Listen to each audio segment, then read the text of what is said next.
The first of the month is here. Everyone's jumping on the escrow unlock, but what else is going on with XRP? Some interesting updates from that settlement agreement and witness statements.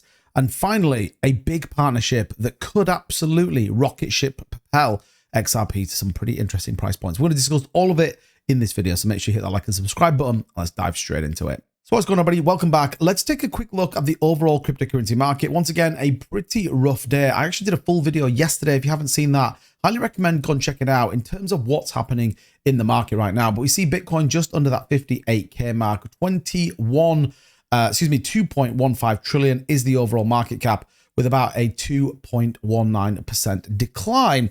Now we see Ethereum just down 1.13, BNB down, Solana is up, but XRP bucking the trend, which isn't generally a lot what we talk about, especially when there is escrow unlocks, but 3.2% up, 51.39 the current price, with a $1.7 billion in trading volume. So as always, the first of the month does see the unlock from the escrow, and we actually had 500 million XRP unlocked. About $248 million were removed from the escrow and sent to an unknown wallet. What we don't know just at this moment in time is ultimately what is being relocked, and more importantly, what is this being used for? As always, people come out and say, well, this is about price suppression. This is about ultimately funding the business. I do agree in some respects. I'm not sure that Ripple takes $248 million to operate a month.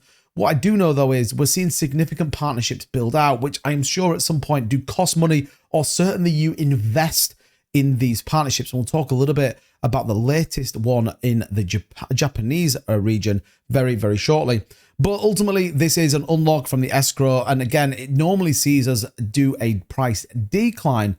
We haven't seen that on this occasion, actually holding up pretty well, again, against Bitcoin. So we see a downtrend in Bitcoin and an uptrend in XRP. We obviously continue to count the days down in which we may get the settlement coming out of the SEC case, which we're expecting May the 6th. Anything under 10 million would probably expect a pretty strong price movement for XRP. Anything north of that, you know, if we're talking in the billion range, it might be pretty hard to swallow. But there is some interesting things going on with that court case, and we're not seeing a lot come out from, say, Brad or Stuart or even Gary Gensler giving his view, but there is things going on in the background that you guys absolutely need to be aware of. Moreover, important witness statements and their validity being brought into question, namely some accountant testimonies. It says the SEC and Ripple Labs have clashed over the validity of an accountant's testimony in their ongoing lawsuit. The SEC has defended her role of summarizing financial data, which is permissible practice within legal boundaries. The dispute has hinged on whether the accountant stuck to basic calculations or delved into expert analysis. And you'll be surprised to know this, it's on the SEC side, not the Ripple Lab side. So interesting. Once again, the SEC could be deemed as trying to drive a different agenda. Ultimately, though, what is the outcome and what's gone on? Well, we see here, look, it says the ongoing legal battle between the SEC and Ripple Labs took a new turn. The SEC responded to Ripple's challenge regarding the testimony of SEC accountant Andrea Fox. Ripple has sought to dismiss Fox's declaration, arguing it constituted undisclosed expert testimony. This isn't about facts.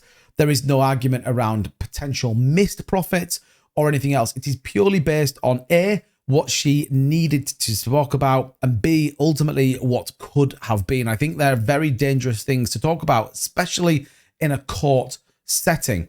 Says the SEC strongly disagrees, defending her work as permissible form of summary evidence under established legal rules. The crux of the dispute lies in the nature of Fox's contribution. Ripple contends that her role went beyond mere summarization, involving financial analysis and critical decisions about categorizing Ripple's financial data. Here's the point. This isn't anyone's justification to give their view. This is ultimately just giving the absolute fact, which is, were XRP sales on the secondary market driven, and ultimately what was the outcome of that, because that forms part of the payment potential that's going to come onto it. And it's going to be an interesting one and how this plays out. We already know that Debtbox did ultimately win against the SEC, and 2 lawyers ultimately were sacked, left, dismissed, however you want to look at it, from the SEC as part of that discussion for falsification of records. And here we are once again talking about potential irregularities in the role of someone giving their view on an XRP settlement, and a very important one at that. Hundreds of millions of dollars, months and years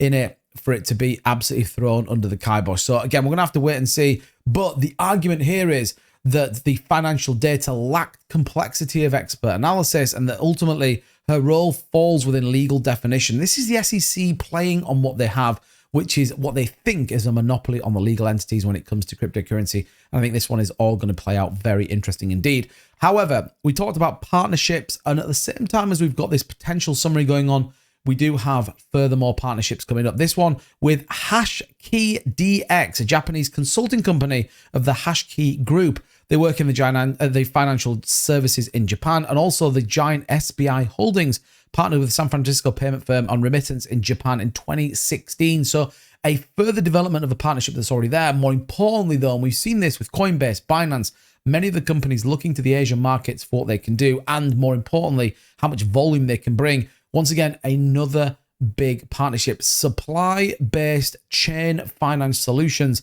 So we now know that we have not only the banking sector, the financial sector, we have liquidity, and now we're moving into supply chain. We know that there was XDC that came out to kind of support some sort of narrative around that. XRP bringing everything under one roof, and one roof only supported by the XRP token. So very interesting to see. In terms of price action, what do we got? BTC broke under that support that we talked about on my live stream. XRP, though, is trending within this channel. We've got the lower support at 49.82 and the upper resistance at 52.84. This is where we want to see a potential break to the upside and start to retest some of these moving averages. Likewise, MACD, though, contrary to the rest of the market, looking like we could see a potential breakout. So on the technicals, XRP looks good. On the partnerships, XRP looks even better. What we have got, though, is this settlement that we need to get done.